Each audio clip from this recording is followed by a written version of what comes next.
E qual foi uma das coisas que eu mais ouvi hoje? Gi, quando o mercado está em tendência, eu não sei o que eu faço. Eu não sei aonde eu entro, porque não deu um cruzamento, eu fico perdido e acabo ficando de fora do mercado. Assista esse vídeo para explicar um pouquinho para você de quais seriam as suas opções para operar num dia como hoje.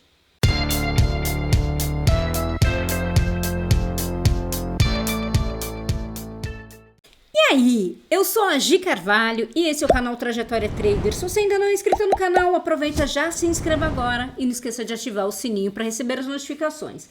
Vamos falar do dia de hoje. Hoje no período da manhã, na verdade, eu fiquei fora. Eu praticamente fiz duas entradas hoje, uma no dólar e uma no índice, já no finalzinho do dia, já depois das 13 horas, só pela ousadia, porque o mercado já tinha feito os melhores movimentos, com mão reduzida, inclusive, porque eu não sou tão doida a esse ponto. Mas uma pergunta que eu recebi muito inbox hoje foi, tanto de aluno como de seguidor. Hoje eu não consegui operar porque eu não vi oportunidade. Eu vi o mercado caindo, eu não sabia o que fazer, eu não sabia onde entrar. Muitas vezes as pessoas têm muita insegurança. O que eu percebo, que é muito engraçado, ou vocês sofrem na consolidação e ficam querendo operar cruzamento quando o mercado está extremamente consolidado, ou vocês ficam perdidos quando ele está em tendência e não sabem o que fazer. Então, o que precisa ficar sempre claro, inclusive eu tive aluno hoje que sambou um pouquinho porque ficou tentando operar oscilador no mercado em forte tendência. Então, eu vou repetir para vocês.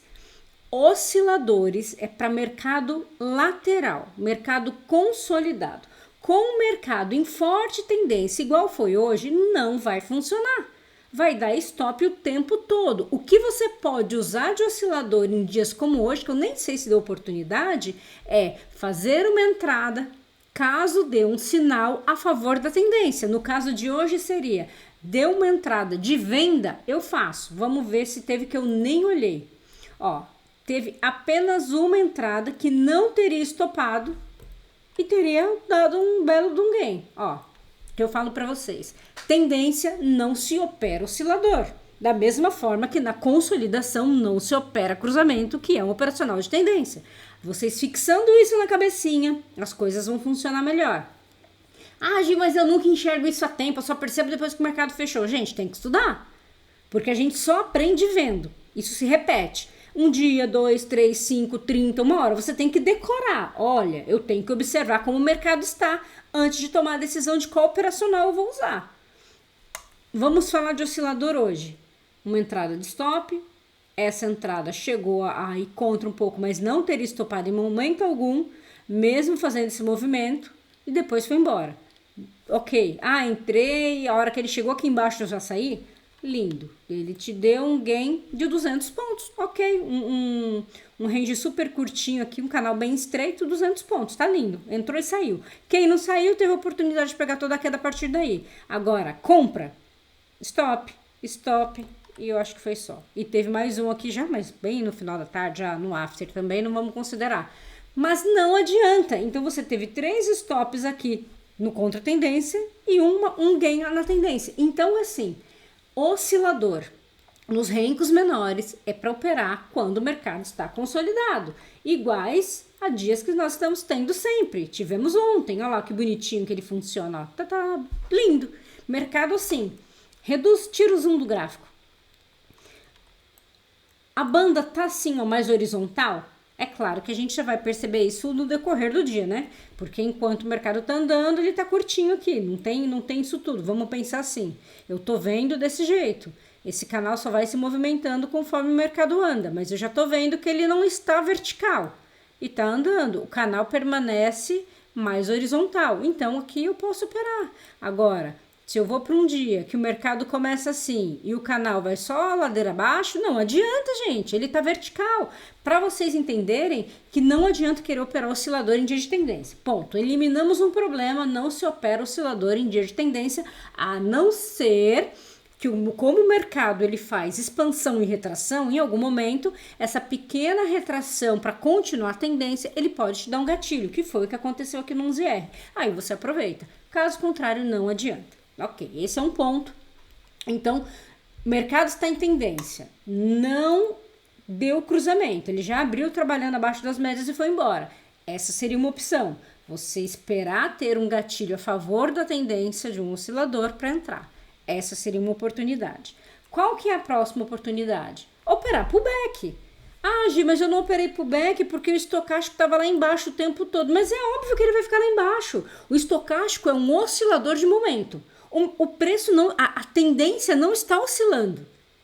Então ele não vai subir. Ele vai ficar fazendo pequenos movimentinhos que mal dá para ver e vai continuar aqui embaixo. Por quê? O mercado está só caindo, ele está no movimento descendente, não tem como ele fazer um movimento de alta para chegar aqui em cima e te dar a possibilidade de vender de novo. Então vocês precisam entender, quando o mercado está em forte tendência, o estocástico não vai te dar essa oportunidade de forma clara, porque o mercado está indo numa única direção, ele não oscila, ele não faz o sobe e desce, porque ele está lá embaixo. O contrário de novo do movimento de ontem, que ia, vinha. O estocástico fica doidão, fica indo, fica vindo, fica indo, fica vindo. Então, vocês precisam entender isso. Levando isso em conta, quais são as minhas possibilidades? Buscar entradas em rankings maiores. Por exemplo, vamos ver se no 25R ele deu cruzamento, só na entrada. Ah, aqui ele me deu um cruzamento 9,1, então eu não ia fazer essa operação de todo jeito. Então eu não tive oportunidade de cruzamento em renco nenhum, porque se no 25 cruzou logo na abertura, nos outros não, todos estariam abaixo da média, não deu opção de cruzamento. O que eu vou olhar então? Pullback. É o que nos resta? É claro, isso falando de gráfico de renco, né? Nós vamos fazer a análise das entradas que nós teríamos possibilidade. Ah, você fala que não gosta de pullback no 11R. Não gosto mesmo. Só que nós temos que entender que cada cenário é um cenário diferente. Pullback na continuidade da tendência, eu faço. O que eu não gosto é ficar fazendo pullback em mercado onde não se tem uma tendência clara. Por exemplo, aqui. Eu tenho uma tendência clara? Não. O mercado veio, caiu... na média. Ah, você vai entrar nesse pullback? Não, eu não sei nem para onde o mercado vai. Aí ele sobe um pouquinho e volta de novo. Ah, isso aqui é um pullback. Vou entrar aqui? Não, não vou. Então, esse tipo de movimento eu não vou fazer. Porque eu não tenho uma tendência definida. Aí ele cai, ele sobe, blá, blá, blá. Aqui de novo, ficou tocando aqui. Mas ele tá azulzinho, tá acima da média, então é pullback. Eu não faço esse tipo de entrada. Agora aqui nós temos continuidade de movimento, porque ele está indo numa única direção. Então, nesse caso, é mais assertivo. Eu vou sempre dar preferência para fazer nos rankings maiores. Mas às vezes nos rankings maiores não vai dar essa oportunidade.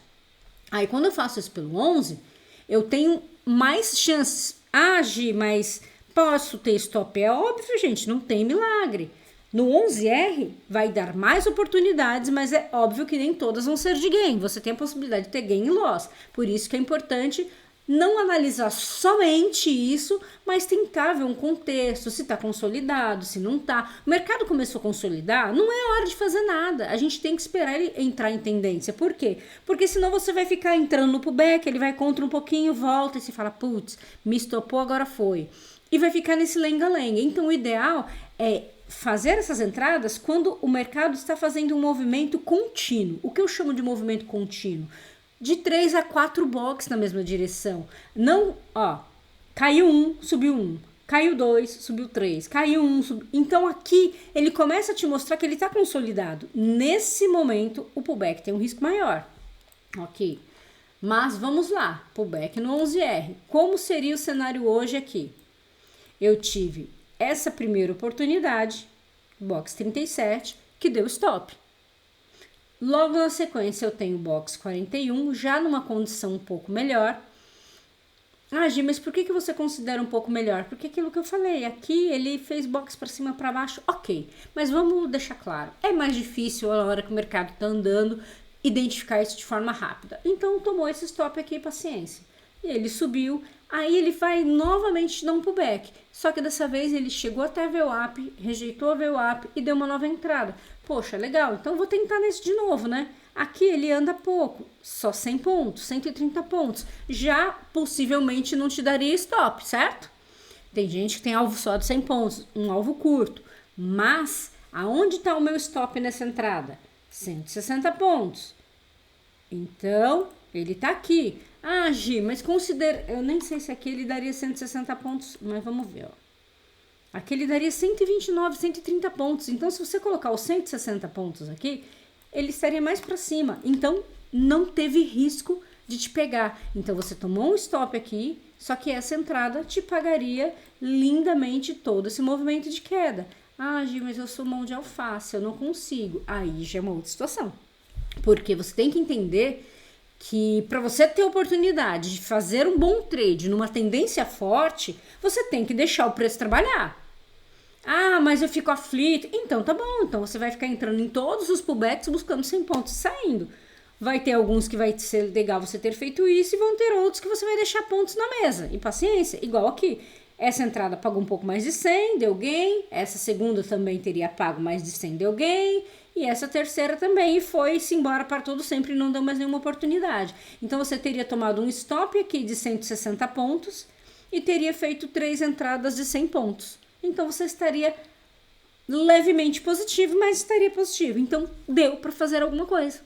Agora, claro, se você entra e deixa o trade trabalhar, ah, mas aí eu fico aflito porque fica vindo, eu não aguento essa retração. Ok, é o que eu falei. Busca alvo curto e deixa o preço trabalhar, né, nesse seu range menor e vai fazendo suas entradas. Lembrando que se está numa forte tendência, o ideal é você deixar a coisa andar, porque é nesse dia que a gente ganha dinheiro.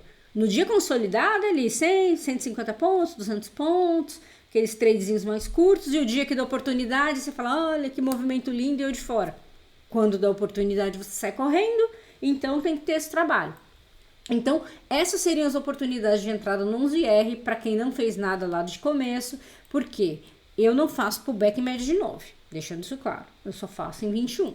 E aqui foram essas 4 oportunidades de entrada pelo 11. Aí eu confesso que eu quando cheguei, o mercado já estava movimentando. Então eu fiz a minha entrada pelo 8R.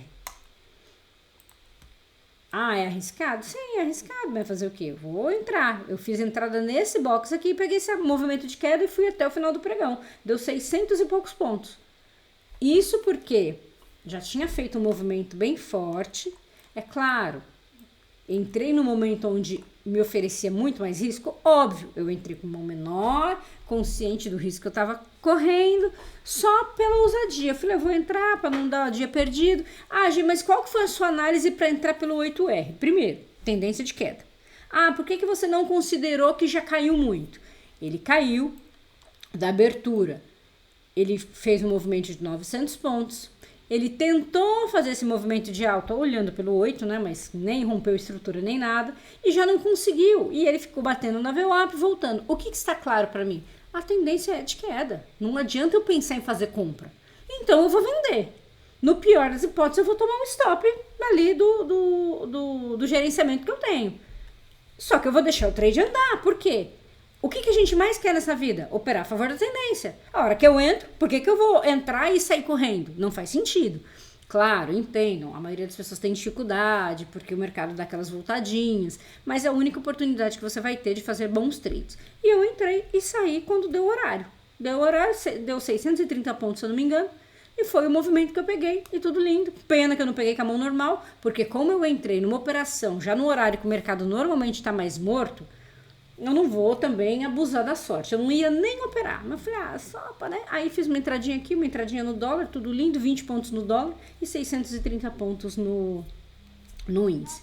Mas, lembrando, a favor da tendência, fica tudo muito mais fácil. Eu gosto do 8R? Pouco. Eu gosto do 8R para ali scalpzinhos, né? Buscar 100, 150 pontos no máximo em entradinhas pontuais. Normalmente eu deixo a automação fazendo isso. Buscou 100 pontos, sai. Buscou 100 pontos, sai. Em dias que eu acho que o mercado tá legal para isso. Eu prefiro operar nos maiores. Por quê? Porque eu entro e tenho a tranquilidade de não ficar passando calor, aquela coisa toda, fica mais direcional. Então essas seriam as oportunidades de fazer as operações no mini índice. E o mini dólar, hoje, ele deu boas oportunidades também. 4R. Mas bem mais consolidado do que o índice, né? Mais consolidado, digamos que num range não tão bom, num range não, oh meu Deus do céu, num movimento não tão claro, porque ele ficou indo e vindo, ele abriu, recusou o pivô e subiu, fez essa alta legal aqui, mas depois disso ó, ele ficou no vai, não vai, então não estava muito claro. E aí depois ele fez esse movimento de queda. Percebe que aqui ele está fazendo um movimento de alta, está fazendo fundos ascendentes. Aqui ele consegue reverter a estrutura porque ele cai, ele rompe o primeiro fundo, ele rompe o segundo fundo, ele volta a subir e não consegue superar os topos anteriores. Então aqui ele já me promove uma estrutura de queda. Então entrar nesse cruzamento aqui é top. Ah, mas tinha um pivô lá embaixo. Poxa, mas dali até o pivô, ó, 11 pontos. Então dava para fazer essa venda tranquilamente. Aí ele começa de novo. Ele sobe, começa a promover a estrutura de alta, mas não se mantém, rompe muito pouco o topo e volta a fazer um movimento de queda. E aí ele ficou assim. Esse cenário do dólar, para quem ainda não tem muita facilidade em identificar a movimentação, é bem mais delicado. Porque ele fica indo e vindo, então é um pouco mais difícil. Eu fiz a minha entrada nesse cruzamento de alta, porque ele já vinha fazendo um movimento ascendente, já tinha mudado a estrutura novamente, porque ele superou esses topos, recusou aqui o pivô, voltou, fez fundo mais alto que o fundo anterior e voltou a subir. Então eu fiz a minha entrada aqui e aqui ainda não passei calor porque eu não estava nem vendo. Eu cheguei roxa de fome, eu falei, eu vou entrar, eu não vou colocar alvo, mas eu vou deixar meu stop posicionado. Então eu coloquei minha ordem aqui e coloquei meu stop bonitinho. Ele subiu, lógico que eu vi isso depois, né? Porque quando eu olhei não estava na tela. Ele subiu 13 pontos, caiu da minha entrada 3,5 pontos. Mais 2 pontinhos ele me estopava. Depois de subir 13. Porque eu entrei sem ordem, sem estratégia. Eu entrei manualmente, coloquei uma ordem de compra, só puxei o stop e fui almoçar. E aí depois ele subiu. Quando eu voltei para a mesa, ele já estava fazendo esse movimento de alta, eu já estava com um pouco mais de 10 pontos. E aí ele subiu e eu saí da operação com 20 pontos porque eu coloquei a minha saída no 5,60. Ele passou um pouquinho ainda, mas aí depois já voltou a cair e me tirou. Mas aí eu saí com 20 pontos dessa operação. Então, assim, hoje o dólar foi um pouco mais chato para fazer as entradas, porque fica um pouco mais chatinho, porque o que acaba acontecendo, muitas pessoas cruzou, eu tô indo. E não é assim exatamente, né? A gente respeitar a estrutura vai sempre ter uma assertividade melhor. Não que fazer as outras operações não daria certo, mas aí você aumenta o seu risco. Então, hoje foram essas as observações que eu faria. Então, assim, o dólar deu inúmeras oportunidades, né? Era só analisar. E o índice foi um pouco mais delicado. 11R no dólar, aqui no índice. Aí o índice seria um pouco mais delicado porque ele só fez um movimento de queda. Então seriam essas entradinhas aqui. Então é isso que vocês precisam se acostumar. Queria fazer um vídeo curto, acabou ficando longo demais. Então era isso que eu queria passar para vocês. Não esqueçam de deixar um likezinho. Vocês estão me abandonando. Minhas visualizações estão super baixas. Eu sei que é repetitivo o conteúdo, por isso que eu não estou mais gravando vídeo todo dia. Mas vamos dar aquele moral, porque afinal eu empenho meu tempo e dedico aqui para tentar compartilhar isso com vocês. Certo, gente? Então é isso. Qualquer dúvida, deixem aí nos comentários. Um grande abraço e até o próximo vídeo. Ah, e quem se inscreveu na próxima turma da mentoria que não entrou no grupo de alunos ainda, olhem aí no e-mail de vocês no spam, porque tem muita gente que entrou e não entrou no grupo de alunos. Tem gente que entrou há mais de um mês e eu hoje já, né, fazendo um pente fino, vi que várias pessoas ainda não entraram. Então lembra de dar uma olhadinha no spam. Para entrar para o grupo de alunos, que vocês já estão perdendo ali o bate-papo, as análises ali diárias para fazer parte ali da turma. Certo, gente? Então é isso. Até o próximo vídeo.